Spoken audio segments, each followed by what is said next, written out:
Lansia tergolong rentan tertular COVID-19. Oleh karena itu, anggota keluarga lansia diharapkan tetap taat prokes demi melindungi lansia dari ancaman COVID-19.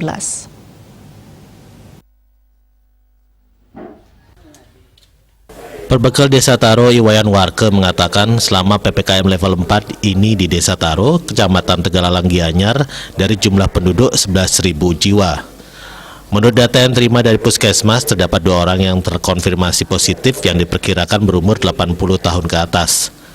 Mengingat orang tua atau lansia rentan penyakit, diharapkan masyarakat disiplin menerapkan protokol kesehatan agar tidak menularkan COVID-19 kepada orang tua di rumah yang rentan terpapar virus.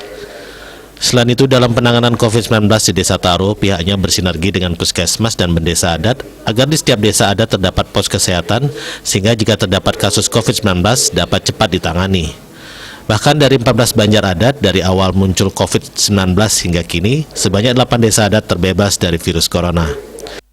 Selama PPKM khususnya yang kena COVID, kami lihat situasi yang ada di lapangan, karena juga dari jumlah penduduk 11.000, pada saat ini mungkin ada data yang kami terima dari Puskesmas, ada 2 orang, itu pun umurnya sudah melebihi dari 80 tahun ke atas, mungkin karena juga sakitnya sudah lama sekali, mungkin lebih dari 2 tahun, karena suatu penyakit, karena rentan sekali orang tua. Marilah kita jaga orang tua kita, khususnya dari kedaulatan pangan ini, supaya bisa bertahan di masa pandemi.